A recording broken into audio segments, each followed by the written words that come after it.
রহমানিয়ান education চ্যানেলে সকলকে স্বাগত। আজকে আলোচনা করব গ্রোথ অ্যান্ড ডেভেলপমেন্ট এই চ্যাপ্টারটা। ঠিক আছে,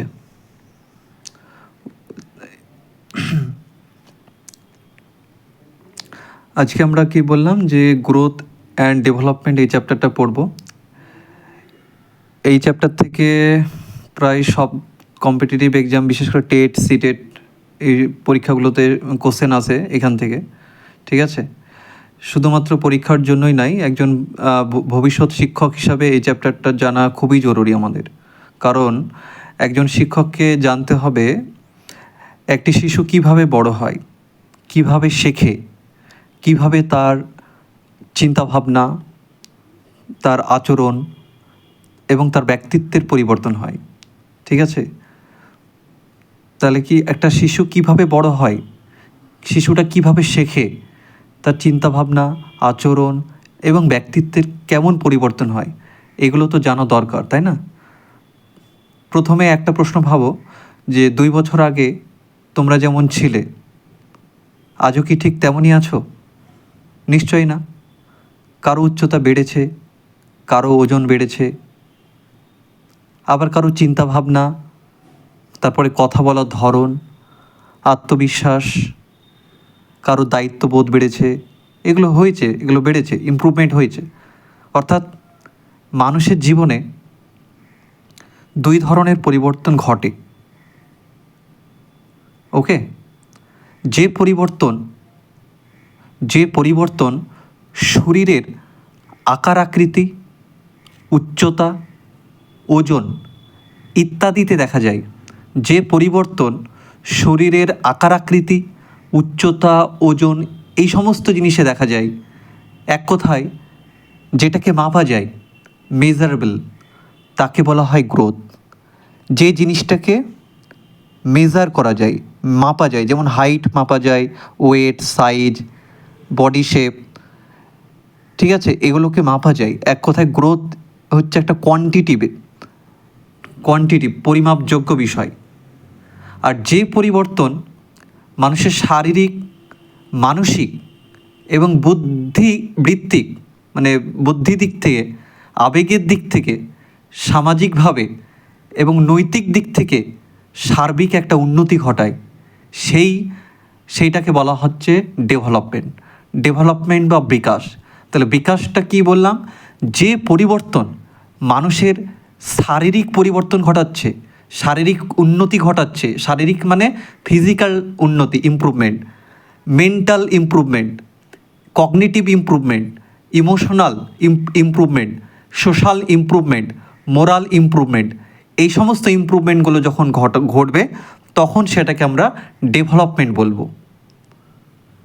ওকে, সহজ করে যদি বলি, গ্রোথ হচ্ছে শরীরের বড় হওয়া, আর ডেভেলপমেন্ট হচ্ছে একজন মানুষের সব দিক থেকে উন্নত মানুষ হয়ে ওঠার প্রক্রিয়া। তাই গ্রোথ কি বললাম? গ্রোথ হচ্ছে শরীরের বড় হওয়া, আর ডেভেলপমেন্ট হচ্ছে একজন মানুষের সব দিক থেকে উন্নত মানুষ হয়ে ওঠার প্রক্রিয়া। এই জন্য বলতে পারি যে গ্রোথটা ডেভেলপমেন্টের একটা অংশ। গ্রোথ হচ্ছে ডেভেলপমেন্টের একটা অংশ, কিন্তু ডেভেলপমেন্ট শুধু গ্রোথ নয়, ডেভেলপমেন্টের মধ্যে গ্রোথের পাশাপাশি ম্যাচিউরেশন থাকবে। ম্যাচিউরেশন এবং লার্নিং এগুলো অন্তর্ভুক্ত থাকবে। তাহলে আজকের ক্লাসে আমরা জানব গ্রোথ কী, ডেভেলপমেন্ট কী, এদের বৈশিষ্ট্য কী, গ্রোথ ডেভেলপমেন্টের পার্থক্য কী, একজন শিক্ষক হিসাবে এগুলো জানা কেন এত গুরুত্বপূর্ণ, এসব বিষয়গুলো আমরা জানব। ওকে, একজন শিক্ষক হিসাবে এই চ্যাপ্টার কেন পড়ব আমরা? প্রথমত ছাত্রদের বয়স অনুযায়ী শেখানোর পদ্ধতি বুঝতে। যেমন সব ছাত্র তো একরকম নয়। ক্লাস 1-এর শিশু যেমন শেখে, ক্লাস 10-এর ছাত্র কি তেমন শেখে না। একজন শিক্ষককে জানতে হবে কোন বয়সে কোন ধরনের মানসিক ও শারীরিক পরিবর্তনটা হয়। ওকে, তারপর ছাত্রদের মধ্যে পার্থক্য বুঝতে একজন টিচারকে এই বিষয়টা, মানে এই চ্যাপ্টার পড়া দরকার আছে। ছাত্রদের মধ্যে পার্থক্য, কেউ ক্লাসে দ্রুত শেখে, কেউ ধীরে শেখে, কেউ লম্বা, কেউ খাটো, তোমার কেউ আত্মবিশ্বাসী, খুবই কনফিডেন্ট থাকে, কেউ বা লাজুক, তাহলে একজন ভালো শিক্ষক এই সমস্ত বিষয়গুলো অবগত থাকবে। ঠিক আছে, সব ছাত্র একই গতিতে ডেভেলপমেন্ট করে না, তাই শিক্ষকের উচিত হবে সবার সঙ্গে একই আচরণ করা। ওকে, আর গ্রোথ আর ডেভেলপমেন্টের পার্থক্য এটা খুব ইম্পর্টেন্ট। এখানে গ্রোথে শুধুমাত্র বললাম যে হাইট, ওয়েট, বডি সাইজ এগুলো মাপা যায়, মেজারেবল জিনিস। আর ডেভেলপমেন্টের ক্ষেত্রে thinking, language, emotion, social skill, morality শুধু মাপলেই হবে না, পর্যবেক্ষণ করতে হবে। তারপরে আর কোন ক্ষেত্রে আমাদের পড়া দরকার? ছাত্রের সমস্যা শনাক্ত করতে। একজন ছাত্রের হাইট ঠিক মতো বাড়ছে, ধরো, ঠিক আছে, ধরে নাও একজন ছাত্রের হাইট ঠিক মতো বাড়ছে কিন্তু কথা বলতে পারছে না, বন্ধু বানাতে পারছে না, সব সময় রেগে যায়। এখানে গ্রোথটা ঠিক আছে কিন্তু ডেভেলপমেন্টে সমস্যা হচ্ছে। একজন শিক্ষক হিসাবে এটা বুঝতে পারা আমাদের জরুরি। ওকে, তারপর সঠিক মূল্যায়ন করতে পারা যায় এই চ্যাপ্টার সম্পর্কে সঠিক ধারণা থাকলে। পরীক্ষার নম্বরই সব কিছু নয়। একজন শিক্ষক দেখবে যে শিক্ষার্থীর ভিতরে আচরণ ঠিকভাবে হয়েছে কিনা, নেতৃত্ব দেওয়ার একটা তৈরি হয়েছে, নেতৃত্ব দেওয়ার ক্ষমতা তৈরি হয়েছে কিনা, সহযোগিতা, আত্মবিশ্বাস, সৃজনশীলতা এগুলো তৈরি হয়েছে কিনা, এগুলি তো ডেভেলপমেন্টের অংশ। ওকে, গ্রোথ এবং ডেভেলপমেন্ট এ বিষয়টা তো আমরা বুঝলাম। আর বিকাশের, ডেভেলপমেন্টের বিভিন্ন দিক আছে, ঠিক আছে, যেমন হচ্ছে তোমার শারীরিক দিক আছে, বা শারীরিক ফিজিক্যাল ডেভেলপমেন্ট, মোটর ডেভেলপমেন্ট যেটা বলি আমরা, মানে gross motor development, fine motor development এগুলো জানবে। তো তারপরে কগনিটিভ ডেভেলপমেন্ট সম্পর্কে জানবে। ঠিক আছে, কগনিটিভ ডেভেলপমেন্ট মানে হচ্ছে চিন্তা করার শক্তি, যুক্তিবোধ, স্মৃতিশক্তি, সমস্যা সমাধানের ক্ষমতার বিকাশ। যেমন ধরো প্রথম দিকে কি হতো, ধরো আমরা প্রথম দিকে ভাবতাম যে প্রথম দিকে মেঘটাকে চিনতে পারতাম, কিন্তু বড় হয়ে যুক্তি দিয়ে কি বুঝতে পারলাম যে মেঘ থেকে জলটা কিভাবে বের হয়ে আসে। এটা বুদ্ধিভিত্তিক বিকাশ ঘটে। ধরো তুমি প্রথম দিকে ভাবতে যে মেঘটাকে শুধু চিনতে পারতে, কিন্তু বড় যখন হলে তখন যুক্তি দিয়ে বুঝতে পারলে যে এটা বৃষ্টির জল মেঘ থেকে কিভাবে আসছে। এই যে কগনিটিভ ডেভেলপমেন্ট। ল্যাঙ্গুয়েজ ডেভেলপমেন্টের ক্ষেত্রে কি হয়, ভাষার শব্দ শোনা, বোঝা, কথা বলা, নিজের মনের ভাব প্রকাশ করা, এগুলো ল্যাঙ্গুয়েজ বিকাশে হয়। ঠিক আছে, যেমন শিশু অবস্থায় কেবল মা মা বা এই যে অস্পষ্ট আওয়াজ করা এগুলো শুরু হয় এবং একটা সময় বড় বাক্য বানিয়ে স্পষ্ট কথা বলতে পারে। ইমোশনাল ডেভেলপমেন্ট হয়। ইমোশনাল মানে নিজের রাগ, দুঃখ, আনন্দ, ভয়কে চিনতে পারে, সঠিকভাবে প্রকাশ ও নিয়ন্ত্রণ করতে শেখে। মানে ছোটোবেলায় চকলেট না পেলে কেঁদে ফেলতো, কিন্তু বড় হওয়ার পরে সে নিজের অভিমান প্রকাশ করলেও ঠান্ডা থাকে, ধীর স্থির থাকে। এটাই হচ্ছে আবেগের বা ইমোশনাল ডেভেলপমেন্ট। সোশ্যাল ডেভেলপমেন্ট মানে সমাজের নিয়মকানুন মেনে চলা, অন্যের সাথে মিশতে শেখা, সহানুভূতি প্রকাশ করা। ঠিক আছে, এগুলো হচ্ছে সোশ্যাল ডেভেলপমেন্ট। বন্ধুদের সাথে টিফিন ভাগ করে খাওয়া, তারপরে এইসব মানে সামাজিকভাবে এক কথায় মেনে চলা, সামাজিক নিয়ম নীতি মেনে চলা। ওকে,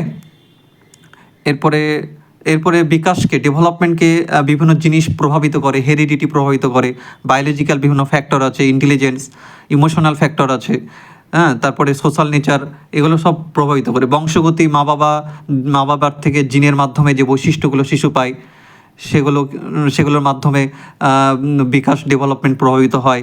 বায়োলজিক্যাল ফ্যাক্টর প্রভাবিত করে শারীরিক গঠন, হরমোন, স্বাস্থ্য এগুলো। ঠিক আছে, কীভাবে দ্রুত বেড়ে ওঠে, জৈবিক উপাদান। তারপর ইন্টেলিজেন্স, এটা কীভাবে প্রভাবিত করে, চিন্তা করা, শেখার ক্ষমতা। বেশি বুদ্ধিমান শিশু নতুন বিষয় দ্রুত শিখতে পারে এবং জীবনের সমস্যার সমাধান করতে পারে, তাই না? আর ইমোশনাল ফ্যাক্টর কীভাবে হেল্প করে বিকাশকে, শিশু কিভাবে তার আবেগ নিয়ন্ত্রণ করে। ভালোবাসাপূর্ণ পরিবেশে থাকা শিশু মানসিকভাবে সুস্থ, আত্মবিশ্বাসী হয়ে ওঠে। ওকে, সোশ্যাল নেচার, শিশু সমাজ ও পরিবারের সাথে কতটা সহজে মিশতে পারে। সামাজিক শিশু সহজে অন্যদের সাথে সম্পর্ক তৈরি করতে পারে। এগুলো সামাজিক প্রকৃতি ডেভেলপমেন্টকে হেল্প করে। ঠিক আছে, এরপরে আমরা পিডিএফে যাব। Growth, human growth and development. Human beings are not static entities, they keep on changing throughout life. Let's understand this change in terms of growth and development. মানুষ কোনো স্থির সত্তা নয়, তারা ক্রমাগত পরিবর্তিত হতে থাকে। এই পরিবর্তনকে বৃদ্ধি ও বিকাশের মাধ্যমে বোঝা যায়। মানুষ মানুষ মানুষ স্থির না, মানুষ ধীরে ধীরে পরিবর্তন হতে থাকে, ক্রমাগত পরিবর্তন হতে থাকে। এই পরিবর্তনকে বৃদ্ধি ও বিকাশের মাধ্যমে বোঝা যায়। গ্রোথ কি বলেছি? গ্রোথ হচ্ছে কোয়ান্টিটিভ অ্যাসপেক্ট, মেজারেবল আর লিমিটেড ডিউরেশন। মানে গ্রোথ, এটাকে তোমার হচ্ছে বৃদ্ধি হচ্ছে শরীরের পরিমাণগত কাঠামোগত পরিবর্তন, যেমন উচ্চতা, ওজন, আকার, এগুলো। আর গ্রোথ হচ্ছে তোমার, growth is not a life long process. এটা বলছে সারা জীবন চলে না, গ্রোথটা সারা জীবন চলে না। ম্যাচিউরিটি, এটি পরিপক্কতা অর্জন পর্যন্ত চলতে থাকে। ইট গোজ অন টিল ম্যাচিউরিটি। যখন ম্যাচিউরিটি চলে আসবে, ম্যাচিউরিটি যখনই চলে আসবে ঠিক তখনই গ্রোথটা কিন্তু বন্ধ হয়ে যাবে। ডেভেলপমেন্টটা কি? ডেভেলপমেন্টটা বলছে নির্ভরশীলতা থেকে স্বায়ত্তশাসন বা স্বনির্ভরতা, মানে ডিপেন্ডেন্সি থেকে অটোনমি। মানে শিশু অবস্থায় ডিপেন্ডেন্সি থাকে, তাই না? মায়ের উপর নির্ভরশীল, বাবার উপর নির্ভরশীল, আস্তে আস্তে সে অটোনমি হয়, নিজের উপর নির্ভরশীল হতে থাকে। তো development refers to systematic changes which lead an individual from dependency to self reliance throughout his lifetime. এবং going from womb to tomb বলছে বিকাশ মূল বলতে বোঝায় ধারাবাহিক পরিবর্তনকে, যা ব্যক্তিকে আজীবন নির্ভরশীলতা থেকে স্বনির্ভরতার দিকে নিয়ে যায়। মাতৃগর্ভ থেকে মৃত্যু পর্যন্ত বিকাশ ঘটবে। ডেভেলপমেন্টটা তাহলে মাতৃগর্ভ থেকে শুরু হবে, মৃত্যু পর্যন্ত শেষ হবে। আর এটি জন্মের পূর্বেই, গর্ভধারণের সময় থেকে শুরু হয়, মৃত্যু পর্যন্ত চলতে থাকে। ঠিক আছে? একটা শিশু বিভিন্নভাবে বিকশিত হয়, ফিজিক্যালি, মেন্টালি, ইমোশনালি, সোশ্যালি। এটা এর আগেই বললাম যে শিশু বিভিন্নভাবে ডেভেলপমেন্ট হয়, একটা ফিজিক্যালি, মেন্টালি, ইমোশনালি, সোশ্যালি। এইবার বিকাশের পরিবর্তনগুলো প্রগতিশীল ও স্থায়ী। ঠিক আছে? এগুলো পরিবর্তনযোগ্য এবং বিপরীতমুখী নয়। ক্লান্তি বা অসুস্থতার কারণে হওয়া সাময়িক পরিবর্তন বিকাশ নয়। বলছে ক্লান্তি বা অসুস্থ হওয়ার জন্য যে সাময়িক কিছু পরিবর্তন হলো, তার মানে যে বিকাশ, সেটা বিকাশ, সাময়িক পরিবর্তনটাকে আমরা বিকাশ বলবো না। ঠিক আছে? এই জন্য বলছে যে এটা রিভার্স নয়। বিকাশের পরিবর্তনগুলো প্রোগ্রেসিভ, প্রগতিশীল, সামনের দিকে এগিয়ে যাবে, কিন্তু এবং এগুলো পরিবর্তনযোগ্য, কিন্তু রিভার্সিবল নয়। ঠিক আছে? অসুস্থতার কারণে সাময়িক পরিবর্তন আমাদের হতেই পারে, কিন্তু সেই পরিবর্তনটা বিকাশ নয়। ঠিক আছে? এবার বিকাশ হচ্ছে তোমার একটা কন্টিনিউয়াস প্রসেস, যার মধ্যে গ্রোথ থাকবে, ম্যাচুরেশন থাকবে, লার্নিং থাকবে। Development is a continuous process that includes growth, maturation and learning within itself. বিকাশ হচ্ছে একটা অবিচ্ছিন্ন প্রক্রিয়া, যার মধ্যে কি থাকবে? বৃদ্ধি, পরিপক্কতা, শিখন, এগুলো অন্তর্ভুক্ত থাকবে। ওকে, এইবার আমরা বৃদ্ধি এবং বিকাশের পার্থক্য জেনে নেব। বৃদ্ধি হচ্ছে কোয়ান্টিটিভ, ডেভেলপমেন্ট হচ্ছে কোয়ান্টিটিভ এবং কোয়ালিটিভ দুটোই। বৃদ্ধি কেবল শারীরিক দিকের মধ্যে সীমাবদ্ধ। ডেভেলপমেন্ট তোমার হচ্ছে কি বিকাশের মধ্যে শারীরিক, কগনিটিভ, ইমোশনাল, মানে ফিজিক্যাল, কগনিটিভ, ইমোশনাল, সোশ্যাল, এগুলো সবগুলো ইনক্লুড থাকে। আর গ্রোথ জীবনে একটা নির্দিষ্ট সময়ে বৃদ্ধি থমকে যাবে। ঠিক আছে? ম্যাচুরেশন, যখনই ম্যাচুরিটি চলে আসবে তখনই থমকে যাবে। আর বিকাশটা মৃত্যু পর্যন্ত চলতে থাকে। আর গ্রোথ সরাসরি পরিমাপ করা যায়, ডেভেলপমেন্ট বা বিকাশ শুধুমাত্র অ্যাসেস করা সম্ভব, মানে মূল্যায়ন করা যায়। আর গ্রোথের মধ্যে বলছে স্ট্রাকচারাল চেঞ্জেস, স্ট্রাকচারাল কাঠামোগত পরিবর্তন হবে। আর ডেভেলপমেন্টের ক্ষেত্রে কাঠামোগত এবং কার্যগত দুটোই পরিবর্তন হবে, একটা স্ট্রাকচারালও হবে, ফাংশনালও হবে। এইবার বিকাশের বিভিন্ন দিক আমি বলেছিলাম। ফিজিক্যাল ডেভেলপমেন্টের মধ্যে কি পড়ছে? যে includes growth of muscle, bones and organ. It involves motor development পড়ছে। ঠিক আছে? ফিজিক্যাল ডেভেলপমেন্টের মধ্যে দুইটা ডেভেলপমেন্ট তোমাকে পড়তে হবে, একটা গ্রস মোটর ডেভেলপমেন্ট আর একটা ফাইন মোটর ডেভেলপমেন্ট।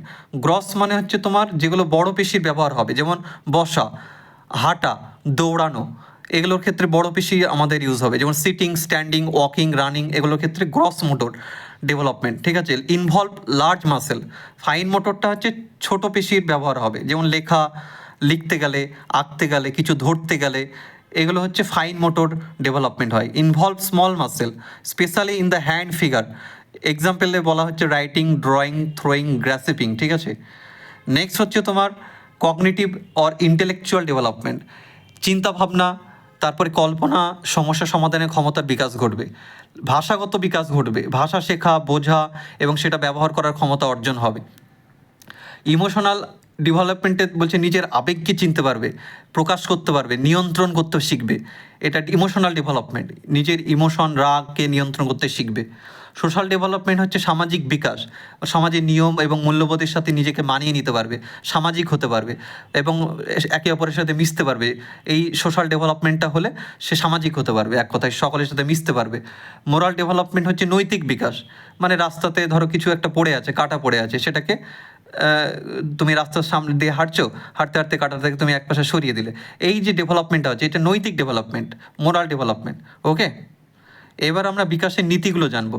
বিকাশের নীতি হচ্ছে তোমার প্রথমেই প্রিন্সিপাল অফ কন্টিনিউটি আমরা জানবো। Development follows continuity, it grows from womb to womb to tomb and never stop. বলছে এটা গর্ভ অবস্থা থেকে শুরু হয়, মৃত্যু পর্যন্ত অবিরাম চলে। ঠিক আছে, এটা হচ্ছে গর্ভ অবস্থা থেকে শুরু হবে ডেভেলপমেন্টটা, আর মৃত্যু পর্যন্ত অবিরাম কন্টিনিউয়াসলি চলবে। 2 নম্বর হচ্ছে principal of proceeding from general to specific, সাধারণ থেকে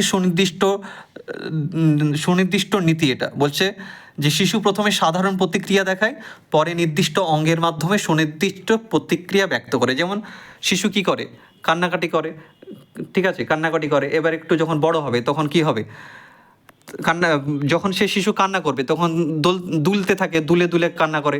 আর যখন সে আস্তে আস্তে ধীরে ধীরে বড় হয় তখন সে শুধু চোখ দিয়ে কান্না করে, তখন কি আর দুলতে থাকে, থাকে না। তাহলে প্রথমে সে প্রতিক্রিয়া করবে, তারপরে সুনির্দিষ্ট দিকে যাবে। তারপরে হচ্ছে principal of individual differences, interaction between heredity and environment leads to individual differences in development patterns. Even twin children have differences. বলছে যে বংশগতি ও পরিবেশের ইন্টারাকশনের ফলে প্রতিটি শিশুর বিকাশের গতি ও প্রকৃতি ভিন্ন হয়। যে বংশগতি জেনেটিক্যাল বিষয়, আর হচ্ছে তোমার পরিবেশ এবং বংশগতির যে ইন্টারাকশান, এই ইন্টারাকশানের ফলে যে ডেভেলপমেন্টটা হয়, এই ডেভেলপমেন্টটা তোমার হচ্ছে বিকাশের গতি এবং প্রকৃতি ভিন্ন করে। যেমন যমজ সন্তানের ক্ষেত্রেও কিন্তু আলাদা হতে পারে, যে দুজনের তোমার হচ্ছে বয়স সেম, দুজনের বয়সই 12 বছর, কিন্তু একজনের হাইট, যমজ সন্তান কিন্তু দুজনের বয়স সমান 12 বছর, কিন্তু একজনের হাইট 5 ফুট, একজনের 4.5 ফুট। তাহলে এখানে কি হচ্ছে, এখানে গ্রোথের ডেভেলপমেন্ট হয়নি ঠিক মতো, তাই না, গ্রোথ ডেভেলপমেন্টটা হয়নি। ওকে, আবার একজনা খুবই শান্ত আর একজনা খুবই ঝগড়ালু, খুবই মারপিট করে, তাহলে এখানে তার হচ্ছে তার ডেভেলপমেন্ট, ওখানে গ্রোথ হয়নি ঠিক মতো, আর এখানে ডেভেলপমেন্টটা ঠিকঠাক হয়নি। বুঝতে পেরেছো তো? এটা হচ্ছে তোমার হচ্ছে ব্যক্তি বৈষম্যের যে even twin children have difference, যেটা বললাম যে যমজ সন্তানের ক্ষেত্রেও এটা পার্থক্য সৃষ্টি হয়। ঠিক আছে, ডেভেলপমেন্ট, গ্রোথ এবং ডেভেলপমেন্ট। আচ্ছা, প্রিন্সিপাল অফ ইউনিফর্ম প্যাটার্ন বলছে যে the process of development has uniformity and few individual differences in it's sequence. ঠিক আছে, একটা সিকোয়েন্সে ডেভেলপমেন্টটা একটা প্যাটার্ন অনুযায়ী ডেভেলপমেন্টটা হবে, একটা ক্রম। ডেভেলপমেন্টের গতি আলাদা হতে পারে, কিন্তু একটা নির্দিষ্ট ক্রম অনুযায়ী হবে। ঠিক আছে, তারপরে হচ্ছে তোমার প্রিন্সিপাল অফ ডিরেকশনে কি বলা হচ্ছে, যে দুটো জিনিস জানতে হবে, যে sequential pattern of development is seen in 2 clear direction, একটা সেফালোকডাল আর একটা হচ্ছে প্রক্সিমা ডিস্টাল সিকোয়েন্স। সেফালোকডাল হচ্ছে মাথা থেকে পা পর্যন্ত, প্রথমে মাথাটা নিয়ন্ত্রণ শিখে শিশু, প্রথমে মাথার নিয়ন্ত্রণ শিখে তারপর ধীরে ধীরে পায়ের নিয়ন্ত্রণ। আর প্রক্সিমা ডিস্টাল সিকোয়েন্সটা হচ্ছে সেন্ট্রাল পার্ট থেকে বাহিরের দিকে, কেন্দ্র থেকে পরিধির দিকে। ঠিক আছে, for example the spinal cord develop first, প্রথমে স্পাইনাল কর্ডটা ডেভেলপ হবে, তারপরে আউটার কন্ট্রোল, তারপরে মানে বাহ্যিক মানে বাইরের দিকটাকে সে কন্ট্রোল করতে শিখবে। এবার হচ্ছে প্রিন্সিপাল অফ ইন্টিগ্রেশন, সমন্বয় নীতি। Development proceed from general to specific. আমি তো বললাম যে ডেভেলপমেন্ট সবসময় জেনারেল থেকে স্পেসিফিকে যায়। Whole to part integrating specific responses into whole action later. ঠিক আছে, সাধারণ থেকে স্পেসিফিকের দিকে যায়, বললাম না যে শিশু যখন কান্না করে দুলতে থাকে, এবার এটা ধীরে ধীরে যখন বয়সটা বাড়তে থাকে তখন সে শুধু কান্না করবে, তখন কি আর দুলতে থাকবে, থাকবে না, একটা স্পেসিফিকে চলে যায়। ঠিক আছে, তো সব কিছু মিলেমিশে একটা ডেভেলপমেন্টটা হয় আর কি। ডেভেলপমেন্ট এখানে সব ইন্টিগ্রেট বলছে development proceed from general to specific and whole to parts, integrating specific responses into whole action letter.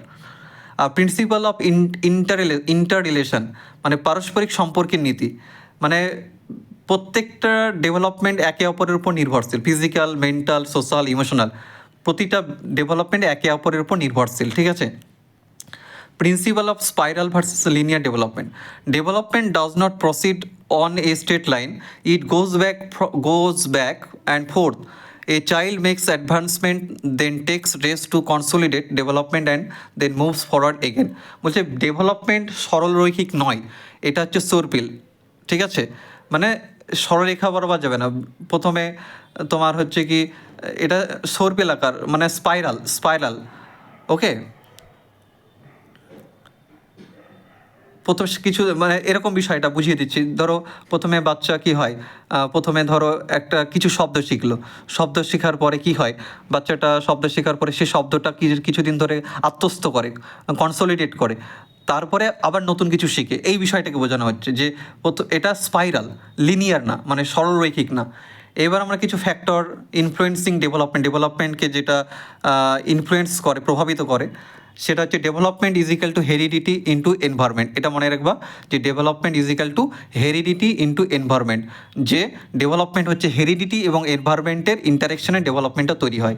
According to Woodworth, both heredity and environment are equally essential in the growth and development of the child.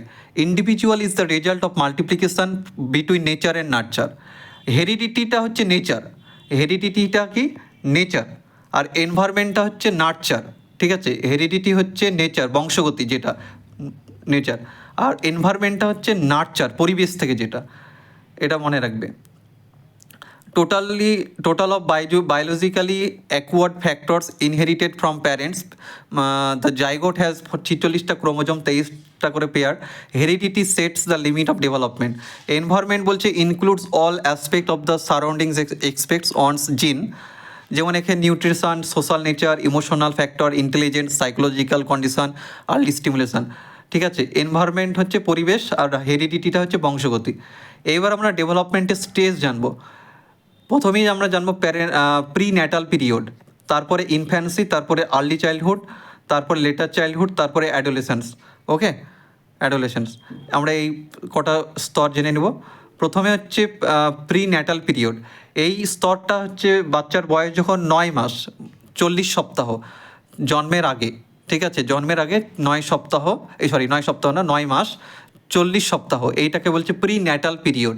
ডেভেলপমেন্টটা begins from conception, শুরু হয়। ঠিক আছে, at the embryo stage, একদম ভ্রূণ, যেটা ভ্রূণের স্তর বলছে। দ্য হেড ডেভেলপ ফার্স্ট, প্রথমে কি হয়, মাথাটা ডেভেলপড হয়, তারপরে নিচের পোর্শনটা ডেভেলপড হয়। ইনফ্যান্সি স্টেজে বলা হচ্ছে যে সেন্সেস আর টিচার্স, ক্যারেক্টারিস্টিক্স ইনক্লুড ব্যাবলিং। ইনফ্যান্সিতে কী হয়, তোমার হচ্ছে বাবা, এই ব্যাবলিং, এইগুলো শুরু হয়, একটা শব্দ স্টার্ট করতে থাকে 2 বছর বয়সে। ঠিক আছে, transitioning from a dependent toddler to an active child, ও ডিপেন্ডেন্সি থেকে ও অ্যাক্টিভ চাইল্ডে ধীরে ধীরে আস্তে আস্তে হামাগুড়ি থেকে উঠে দাঁড়াতে শিখবে একটু একটু করে। ঠিক আছে, হাঁটতে শিখবে একটু একটু করে, ফিজিক্যালি সে স্ট্রং হওয়ার চেষ্টা করবে। আর এই স্টেজটা সব থেকে দ্রুততম বলছে বৃদ্ধি হয় এই স্টেজে, মানে সব থেকে যদি বেশি হয় তাহলে ইনফ্যান্সিতে, 0 থেকে 2 বছর এই বয়সে। তারপর আর্লি চাইল্ডহুড, 2 থেকে 6 বছর যখন বাচ্চার বয়স তখন হচ্ছে আর্লি চাইল্ডহুড। বলছে এটাকে বলা হয় preschool age, play age, pre gang age এবং এক্সপ্লোরেটরি এজ। এগুলোকে কী বলা হয়, preschool age, play age, pre gang age, exploratory age বলা হয়। এই বয়সের শিশুরা কি থাকে, সেলফ সেন্ট্রিক, মানে আত্মকেন্দ্রিক থাকে, মানে সবসময় নিজের দৃষ্টিভঙ্গিতেই যে সবাই তার পৃথিবী দেখছে, এরকমভাবে, মানে নিজের দৃষ্টিভঙ্গি থেকে সব কিছু দেখবে সবাইকে। ইগোসেন্ট্রিক যেটাকে বলছে, it is a highly sensitive period of our language ডেভেলপমেন্টের জন্য সব থেকে সেন্সিটিভ পিরিয়ড হচ্ছে আর্লি চাইল্ডহুড। তারপরে হচ্ছে লেটার চাইল্ডহুড হচ্ছে known as elementary school age, এটাকে বলা হয় এলিমেন্টারি স্কুল এজ। আবার গ্যাং এজও বলা হয় আর লেটার চাইল্ডহুডকে। আবার ট্রাভেলসাম এজও বলা হয়, এই বয়সে বাচ্চারা একটু মারপিট করে ঠিক আছে, gang age. Children spend more time with their peer groups. Development of creative potential begins, also referred to as a period of pseudo maturity.